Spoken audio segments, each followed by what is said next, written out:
ನಮಸ್ಕಾರ ಸ್ನೇಹಿತರೆ, welcome two news with ನನ್ನ ವಾಯ್ಸ್. ಸ್ನೇಹಿತರೆ, ನಮ್ಮ ರಾಜ್ಯದ ಕೋಟ್ಯಾಂತರ ಮಹಿಳೆಯರು ಕಾತುರದಿಂದ ಕಾಯುತ್ತಿರುವ ಗೃಹಲಕ್ಷ್ಮಿ ಯೋಜನೆಯ ಬಗ್ಗೆ ಒಂದು ಹೊಸ ಅಪ್ಡೇಟ್ ಹೊರಬಂದಿದೆ. ಹೌದು ಸ್ನೇಹಿತರೆ, ಗೃಹಲಕ್ಷ್ಮಿ ಯೋಜನೆಯ ಮಾರ್ಚ್ ತಿಂಗಳ ಬಾಕಿ ಉಳಿದಿರುವ ಕಂತು ಇನ್ನು 4-5 ದಿನಗಳಲ್ಲಿ ಫಲಾನುಭವಿಗಳ ಖಾತೆಗೆ ಜಮೆಯಾಗಲಿದೆ ಎಂದು ಮಹಿಳಾ ಮತ್ತು ಮಕ್ಕಳ ಕಲ್ಯಾಣ ಖಾತೆ ಸಚಿವೆ ಲಕ್ಷ್ಮಿ ಹೆಬ್ಬಾಳ್ಕರ್ ಅವರು ತಿಳಿಸಿದ್ದಾರೆ. ಏಪ್ರಿಲ್ ತಿಂಗಳ ಕಂತು ಕೂಡ ಇನ್ನು 10 ದಿನಗಳೊಳಗಾಗಿ ಫಲಾನುಭವಿಗಳಿಗೆ ತಲುಪಲಿದೆ ಎಂದು ತಿಳಿಸಿದ್ದಾರೆ. ಸ್ನೇಹಿತರೆ, ಕೆಲವರಿಗೆ 1 ತಿಂಗಳ ಹಣ ಬಾಕಿ ಇದೆ, ಅವರಿಗೆ 30ನೇ ಅಥವಾ 29ನೇ ಕಂತಿನ ಹಣ ಬಂದಿದೆ. ಆದರೆ ಇನ್ನೂ ಕೆಲವರಿಗೆ 2 ತಿಂಗಳ ಕಂತು ಕೂಡ ಬಂದಿಲ್ಲ ಎನ್ನುವ ಸಮಸ್ಯೆ ಹಲವಾರು ಜನರಲ್ಲಿ ಕಾಡ್ತಾನೆ ಇದೆ. ಇದರಿಂದ ಸಾಕಷ್ಟು ಮಹಿಳೆಯರು ಆತಂಕದಲ್ಲಿದ್ದರು. ಈ ನಡುವೆ ಮಹಿಳಾ ಮತ್ತು ಮಕ್ಕಳ ಕಲ್ಯಾಣ ಸಚಿವೆ ಲಕ್ಷ್ಮಿ ಹೆಬ್ಬಾಳ್ಕರ್ ಅವರು ನೀಡಿರುವ ಈ ಹೇಳಿಕೆ ಅತ್ಯಂತ ಮಹತ್ವಪೂರ್ಣವಾಗಿದೆ. ಸಚಿವರ ಹೇಳಿಕೆಯ ಪ್ರಕಾರ ಬಾಕಿ ಇರುವ 2 ತಿಂಗಳ ಗೃಹಲಕ್ಷ್ಮಿ ಹಣವನ್ನು ಶೀಘ್ರದಲ್ಲೇ ಬಿಡುಗಡೆ ಮಾಡಲು ಎಲ್ಲಾ ರೀತಿಯ ಕ್ರಮ ಕೈಗೊಳ್ಳಲಾಗುತ್ತಿದೆ ಎಂದು ತಿಳಿಸಿದ್ದಾರೆ. ಇದರಿಂದ ಹಲವಾರು ಫಲಾನುಭವಿಗಳಿಗೆ ಮತ್ತೆ ನಿರೀಕ್ಷೆ ಮೂಡಿದೆ. ಮಾರ್ಚ್ ತಿಂಗಳ ಹಣವನ್ನು ಇನ್ನೊಂದು ವಾರದೊಳಗಾಗಿ ಕೊಡುತ್ತೇವೆ ಎಂದು ಸಚಿವರು ಹೇಳಿಕೆ ನೀಡಿದ್ದಾರೆ.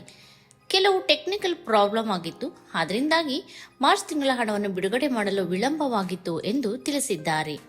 ಇನ್ನು ಏಪ್ರಿಲ್ ತಿಂಗಳ ಹಣವನ್ನು ಈ ತಿಂಗಳಿನ ಕೊನೆಯಲ್ಲಿ ನಿಮ್ಮೆಲ್ಲರಿಗೂ ನೀಡುತ್ತೇವೆ ಎಂದು ಸಚಿವರು ಹೇಳಿಕೆ ನೀಡಿದ್ದಾರೆ.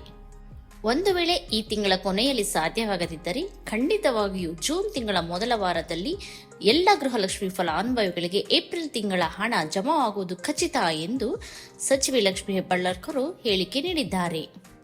ಹಾಗೆ ಸ್ನೇಹಿತರೆ, ಇಲ್ಲಿ ಒಂದು ಮುಖ್ಯ ವಿಷಯ ಗಮನಿಸಬೇಕಾಗಿರೋದೇನೆಂದರೆ, ಇನ್ನೂ ಸರ್ಕಾರದಿಂದ ಇಂಥದ್ದೇ ದಿನಾಂಕದಂದು ಕೊಡ್ತೇವೆ ಅಂತ ಹೇಳಿ ಅಧಿಕೃತ ದಿನಾಂಕ ಪ್ರಕಟವಾಗಿಲ್ಲ. ಆದರೆ ಈ ದಿನವೇ ಹಣ ಬರುತ್ತದೆ ಎಂದು ನಾವು ಈಗಲೇ ನಂಬೋದಕ್ಕೂ ಕೂಡ ಆಗ್ತಾ ಇಲ್ಲ. ಕೆಲವು ತಾಂತ್ರಿಕ ಸಮಸ್ಯೆಗಳು, ಬ್ಯಾಂಕ್ ಖಾತೆ ಲಿಂಕ್ ಸಮಸ್ಯೆ, KYC ಮತ್ತು ದಾಖಲೆ ಪರಿಶೀಲನೆ ಕಾರಣದಿಂದ ಕೆಲವು ಖಾತೆಗಳಿಗೆ ಹಣ ತಡವಾಗಬಹುದು ಎಂದು ಹೇಳಲಾಗುತ್ತದೆ. ಹಾಗಾಗಿ ಸ್ನೇಹಿತರೆ, ನೀವು ಈ ಕೆಲಸಗಳನ್ನು ಒಮ್ಮೆ ಚೆಕ್ ಮಾಡಿಕೊಳ್ಳಿ.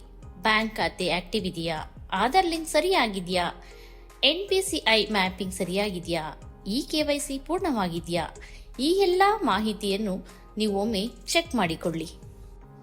ಈ ಎಲ್ಲ ಅಂಶಗಳು ಸರಿಯಾಗಿದ್ದರೆ ಹಣ ಬಂದಾಗ ನೇರವಾಗಿ ನಿಮ್ಮ ಖಾತೆಗೆ ಜಮಾ ಆಗುವ ಸಾಧ್ಯತೆ ಹೆಚ್ಚಿದೆ.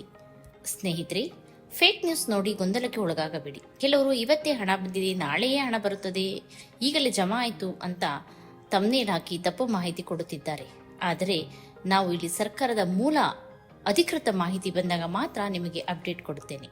ಹಣ ಬಿಡುಗಡೆಗೆ ಸಂಬಂಧಿಸಿದ ಅಧಿಕೃತ ಮಾಹಿತಿ ಬಂದ ತಕ್ಷಣ ನಾನು ನಿಮಗೆ ತಿಳಿಸಲು ಇಚ್ಛೆ ಪಡುತ್ತೇನೆ. ಹಾಗಾಗಿ ವಿಡಿಯೋ ಇಷ್ಟವಾದರೆ ಒಂದು ಲೈಕ್ ಮಾಡಿ, ನಿಮ್ಮ ಅಭಿಪ್ರಾಯ ಕಮೆಂಟ್ ಮಾಡಿ ಮತ್ತು ನಮ್ಮ ನ್ಯೂಸ್ ವಿತ್ ನನ್ನ ವಾಯ್ಸ್ ಚಾನಲ್ಗೆ ಸಬ್ಸ್ಕ್ರೈಬ್ ಮಾಡಿಕೊಳ್ಳಿ. ಧನ್ಯವಾದಗಳು.